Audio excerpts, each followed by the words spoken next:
Welcome to the Reddit library. Ex-teachers / professors of Reddit, what was your duck this moment? A female student I had disciplinary issues with accused me of hitting on her and making obscene gestures towards her. I'm an openly happy man and most of the staff knew this, yet the district still put me on suspension while they investigated. They were able to prove she was lying, but the district decided that the best course of action was to transfer me to another school instead of, punishing the student. I quit at the end of the school year and got a job in banking. Damn. That is ducked up.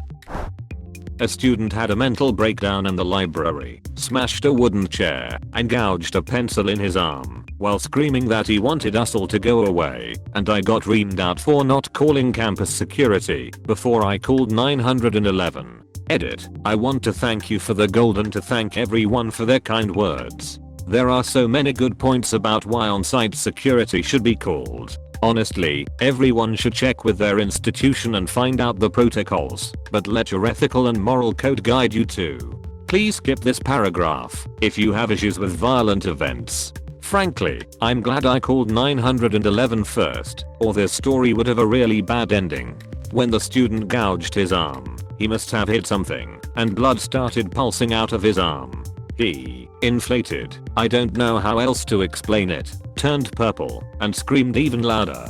He took a step toward a student, looked at his arm again, fainted, smashed his face into a table cover, and started convulsing. The 911 dispatcher talked us through what we needed to do until the EMTs got there. The student survived. No one else was physically hurt. He sent a thank you card after he got out of the treatment program.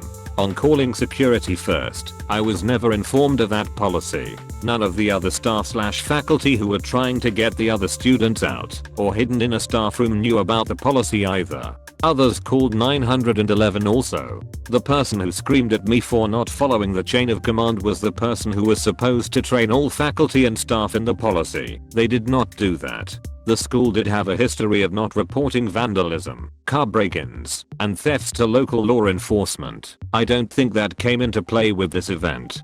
Thank you all again for your kindness. I still second guess myself about the events, but sometimes you can only do the best with what is in front of you. I know you got reamed out, but thank you for calling 911 and not campus security. Most will not do anything. You probably saved that kid. Thank you for saying that. I had a student that copied off another kid during a test. I gave him a 0%. The parents came in to complain to administration that, since I hadn't explicitly said during the first day orientation that cheating wasn't allowed, it was an unfair punishment. Administration forced me to allow him an opportunity to retake the test. He never retook the test, and the grade of O stood. Still, I was so disillusioned by the entire experience that I started looking the next day at college programs that I could use to transition away from public education. Proof that some that go into administration are wholly unfit. Like it has to be explained that cheating is bad. Oh, and by the way, children, no murdering, no selling drugs in the classroom, no driving your motorcycle in the hallway, don't burn the school down, don't punch the principal in the face. Fuck's sakes, this is why warning labels exist, to not iron your clothes while you are wearing them. I guess. You're not really exaggerating. I teach in an elementary school, and a coworker has been asked by our social worker something to the effect of, well, did you tell him he couldn't take his shoes off and throw them? Like, sorry lady, that's just a basic expectation in 4th grade. 2 weeks into my first year teaching 9th grade math, I had a girl attack another girl for no reason in my class. She was grabbing onto her hair really tightly, and I was trying to break it up. Another student tried to help me out, and somehow the instigating student managed to punch him in the face and give him a bloody nose while still holding on to the other student's hair. Now what makes this story relevant is I literally said the words "duck this" while trying to break up the fight. Not loud, not to a student, but just like "duck this, I'm not gonna let this happen in my class right now." Well, the instigating student decided to tell the principal that I was cursing at her tea. Despite the other students in the class supporting me, and the fact that this student had a history of violence, I got a letter in my permanent file saying I had used inappropriate language towards a student. Duck, that teaching taught me a lot, but I couldn't do it for more than a couple years. Really respect those that make it their career. Schools are like kids fighting for no reason. No ducks given. Teacher whispers a cuss word while trying to stop that fight. WTFFF. How duck, I dare you. Duck your career. Yay, guess I made the mistake of admitting that I said the word under my breath. I thought since I had clearly done nothing wrong I should tell the truth and I won't get in trouble. Young and naive. When the principal told me one of my students' mother was getting her secondary education certification so she could move up to teach HS math where her son was, so they wouldn't be renewing my contract to teach the following year, but they were in need of a network administrator for the school district and they were willing to pay me a teacher's $25,000 salary to do it, and I would be answering to each building principal like a janitor, not to the superintendent like a district level admin. So they moved you from teaching kids to teaching servers. Going through my duck this moment right now. Been in special education since 2007. District I work in desperately wants teachers to start new classrooms due to overcrowding, yet they don't want to hire the right people. They'd rather hire fellow locals from high school and the area who the admins know versus hiring qualified people from the outside. Our special education admin has zero spec ed experience and his replacement also has no spec ed experience. Not fun at all. My husband teaches special ed at the elementary level and is an intern. This is his second year in the district, got nothing but great reviews on all of his observations, and they decide to non-renew his contract right before tenure.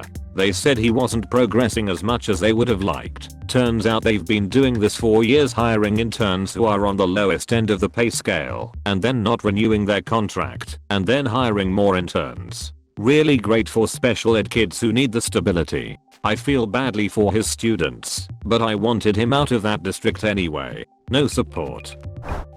The principal's niece made a B in my freshman geography class and she wanted me to bump it to an A because the child could not get into Texas A&M with a B in a freshman class on her record.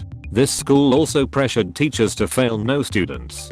There's a district in my area that my parents contemplated moving to at what point when we were younger due to it having such a stellar academic record and affordable houses. It came out about 15 years later that the students were pressured to not fail students. I had a manager who went through that school district and told me she shouldn't have graduated high school given how she never went to class. End of year assessing students to see who'd progress through to the second year. While assessing the work, the department head came in and said we had to fail X amount due to facilities and resources for the next year. He then returned an hour later and said that due to the budget we actually needed to pass a higher number than originally thought. I completely ignored what he'd said and carried on marking on merit, but it was the proverbial straw. Edit. This was a UK university a few years ago. The system has been really messed up in recent years. Wow, that is the most flicked up thing I've heard.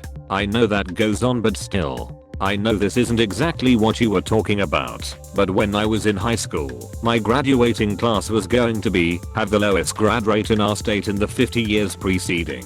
Well, the seniors got out a week early from the rest of the school, because at that point you know your grades, and if you're graduating or not, and won't come anyway. So we get out, and they discover our rate is so low. So they told the teachers to give students a chance to make up work if they could get them to pass. My best friend had failed English by about 10% and our English teacher allowed him to make that 10% up. So technically he wasn't supposed to graduate. Our graduation rate wasn't the lowest in 50 years that year. It's all about the money and not really teaching the students useful skills that would help them in the real world. When admin wouldn't let me take more than 4 days off after a close friend died unexpectedly. "You're letting the kids down" is a phrase I heard over and over again as I tried to reason with them. Edit. Your responses have been overwhelmingly kind, and I appreciate every single one of them.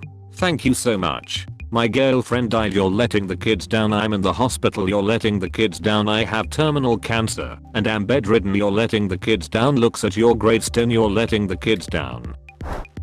I failed a college student who never came to class and missed both the midterm and final exams. The influential parents complained to the school. The administration later went into the digital records and changed the fail to a passing grade without my knowledge. I found it out later, third hand. Ergo, I refused to sign a second-year contract they offered to me.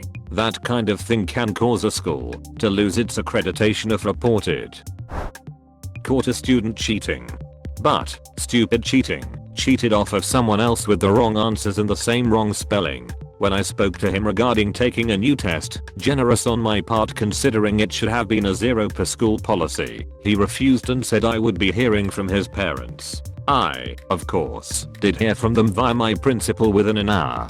Gotta love kids and their phones readily available. Fast forward to a meeting with the student, parents, and principal and had his test and the one from which he cheated. Upon showing this to the parents, I fully expected them to understand and hold their son accountable. Nope. Instead, the parents demanded an apology from me for branding their son a cheater, which would negatively impact him for the rest of his life. And also, it's the least I could do, since they were paying my salary. When I said I would not apologize for catching their son cheating, the father then said I was lucky I was a woman, because otherwise he would punch me in the face. Nice. So, yeah, good times. Glad I got my master's degree for that. Edit. Holy moly.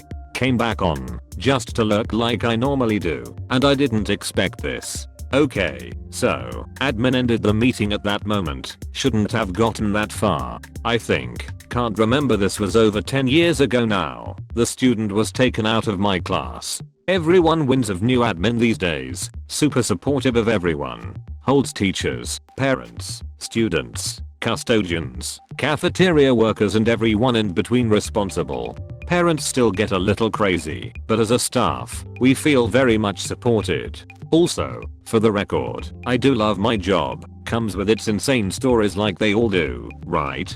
Give me what I want, or I will physically harm you. And the pattern continues with their son.